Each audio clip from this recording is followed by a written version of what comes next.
Hello friends, स्वागत है आप सबका हमारे यूट्यूब चैनल पर। तो फ्रेंड्स, आज की इस वीडियो में हम विलोपन विधि सीखने वाले हैं।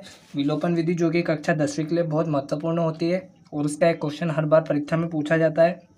तो देखिए, विलोपन विधि होती क्या है। विलोपन विधि का मतलब होता है कि किसी भी दो समीकरण दी होती है तो किसी भी एक समीकरण के एक फॉर्म को या एक्स के फॉर्म को या फिर वाई के फॉर्म को बराबर करके, मतलब दोनों के आगे जो भी फॉर्म होता है उसको बराबर करके, जैसे यहाँ 5 और 2 है तो इसे यहाँ भी 5 और यहाँ भी 5 बनाकर कैंसिल कर देना, प्लस माइनस के चिन्ह से कैंसिल कर देना, मतलब विलुप्त कर देना। यही होता है विलोपन विधि का मतलब।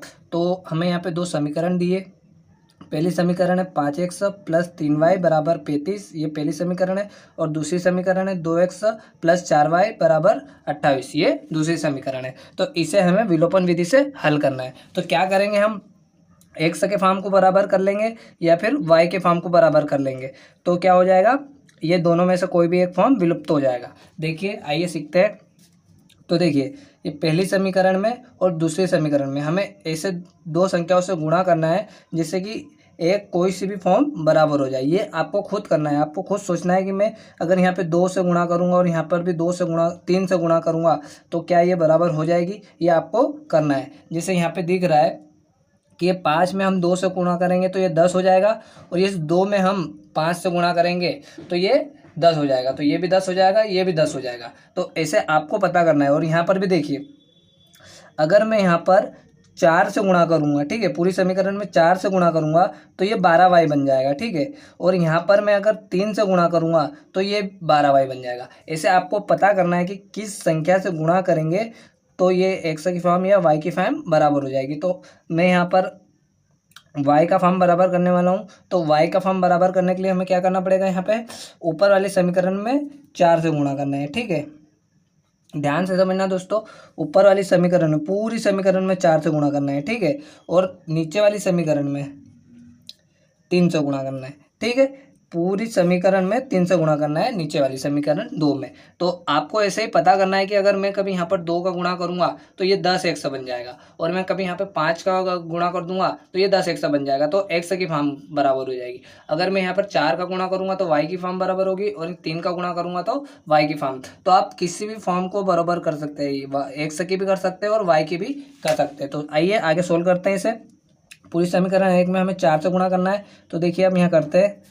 4 से पहले 5x में गुणा करेंगे तो कितना हो जाएगा, 5 का 20x, मतलब 4 पंजे 20, तो यहाँ पे 20x प्लस लगाएंगे। फिर ये 4 से 3 में गुणा करेंगे तो 4 या 12 एक y, ठीक है, y है। तो यहाँ पर लिखेंगे 12y बराबर, अब ये 35 में 4 से गुणा करेंगे, ठीक है। तो 35 में 4 से गुणा करेंगे तो हम 140 आएगा, ठीक है। करके देखिए, 4 पंजे 20 की शून्य, हंसी लाया 2, 4 या 12 और 2 14, ठीक है, 140 आया। अब नीचे वाली समीकरण में 3 से गुणा करना है तो वो भी करेंगे। 3 दूनी 6x प्लस है तो प्लस, फिर 3 चौक 12 y बराबर, अब 28 में 3 का गुणा करेंगे, ठीक है। तो पहले 3 से 8 में गुणा करेंगे, 3 और 2 24, 24 की कितने आ गई 4, ठीक है। हासिल के यहाँ पे 2, 3 दूनी 6 और 2 8, तो यहाँ पर लिखेंगे 8। ये हो गया 3 से पूरी समीकरण में गुणा। अब देखिए, यहाँ पर भी 12y हो गई, यहाँ पर भी 12y हो गई, मतलब हमने ये जो गुणा किया इससे हमें y की फॉर्म बराबर प्राप्त हो गई। तो अब क्या करेंगे, इसे घटा देंगे, ठीक है। पहले इन समीकरणों का नाम रखेंगे। इसको हम समीकरण 3 नाम दे देंगे, ठीक है, और इसे हम समीकरण 4 नाम दे देंगे, ठीक। अब यहाँ पर लिखना है, क्या लिखना है, अब देखो यहाँ पर इस तरह लिखना है कि समीकरण 3 व 4 को घटाने पर, ठीक है, इस तरह लिख देंगे, समीकरण 3 व 4 को घटाने पर। अब यहाँ पर समीकरण 3 और 4 लिख लेंगे तो क्या है, पहली समीकरण तीसरी 20x प्लस 12y बराबर 140, ठीक है। दूसरी चौथी समीकरण क्या है, 6x प्लस 12y बराबर 84, ठीक है। ये समीकरण 3 और 4 हमने लिख लिया। अब इनको घटाना है। तो एक बात हमेशा याद रखना दोस्तों, विलोपन विधि में जब भी समीकरण को घटाते हैं हम, तो जो भी सेकंड समीकरण रहती है नीचे वाली, ठीक है, जो भी नीचे वाली समीकरण रहती है उसके चिन्ह पलट दिए जाते हैं। क्या करते हैं? चिन्ह पलट दिए जाते हैं।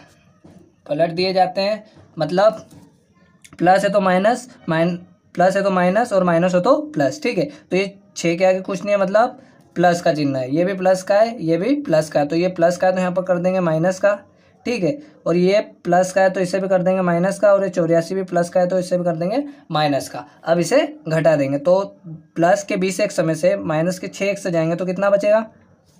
यहाँ पर लिखेंगे 20 एक समय से 6 एक से जाएगा तो कितना बचेगा? 14 एक्स, ठीक है। अब देखिए ये कैंसिल हो जाएगा, माइनस का है और ये प्लस का है तो दोनों कैंसिल हो जाएगा। इसे ही विलोपन विधि और विलुप्त करना कहते हैं। देखिए हमने इसलिए बराबर किए, देखो ये प्लस माइनस से कैंसिल हो गया, मतलब ये फॉर्म पूरा विलुप्त हो गया। अब एक्स बचा है, मतलब एक्स का फॉर्म बचा है। अब क्या करेंगे यहाँ पर? बराबर, अब 140 में से 84 को घटा देंगे तो 10 में से 4 गए कितने आए? 6, और 13 में से 8 गए 5, ठीक है, 56 हो गए। अब क्या करना है? इस 14x को ये बटे में लाना है, ठीक है। एक्स यहीं रहने देंगे 56, और ये जो 14 है यहाँ बटे में आ जाएगा क्योंकि वहाँ गुणा में है। अब भाग दे देंगे 14 चौक 56, क्योंकि 14 के पढ़े में 56 4 बार आता है, ठीक है। तो 14 चौक 56 मतलब 4 से कट गया, 14 से कट गया 4 बार, तो x बराबर हमें क्या मिला? x बराबर 4। आई होप गाइस आपको समझ में आया होगा। x बराबर हमें क्या मिला? x बराबर 4 मिला, ठीक है। अब हमें y निकालना है, तो अब y का मान हमें निकालने के लिए, अब ये जो ऊपर अपने में समीकरण थी, पहली समीकरण 5x प्लस 3y बराबर 35 और दूसरी समीकरण 2x प्लस 4y बराबर 28 थी। इसमें जो हमने जो भी x का मान निकाला है 4, वो हम इन दोनों समीकरण में किसी भी एक समीकरण में रख के निकाल सकते हैं। तो हम समीकरण 1 में रखेंगे, ठीक है। हम इस समीकरण 1 में रखेंगे तो यहाँ पर रखेंगे, यहाँ पे लिख देंगे इस x के मान को, इस x के मान को समीकरण 1 में रखने पर, 1 में रखने पर, ठीक है। समीकरण 1 क्या है? 5x प्लस 3y बराबर 35, ठीक है। ये हमारी समीकरण 1 थी। अब हमें x का मान को इसमें रखना है, तो x का मान हमने क्या निकाला? 4, तो ये 5 को ऐसे कैसे रख देंगे? यहाँ पे x की जगह 4 लिख देंगे, प्लस 3y बराबर 35, ठीक है। 5 और 4 का गुणा कर देंगे, कितना हो जाएगा? 20, प्लस 3y बराबर 35, ठीक है। ये प्लस का 20x है, इधर बराबर के इधर आकर माइनस का 20 हो जाएगा, तो यहाँ पर लिखेंगे 3y बराबर, यहाँ पर 35 पहले से है, 20 इधर आ जाएगा तो माइनस का हो जाएगा, ठीक है। तो 3y बराबर, ये 35 में से 20 को घटा देंगे, कितना हो जाएगा? 15, ठीक है। क्या किया? ये 20 इधर आकर माइनस का हो गया, तो ये माइनस और प्लस के 35 में से माइनस का 20 घट गया, तो कितना बचे? 15, ठीक है। अब ये 3 से 15 गया कितनी बार? 5, तो y बराबर कितना आ जाएगा? y बराबर आ जाएगा 5, और यही हमारा आंसर है। x का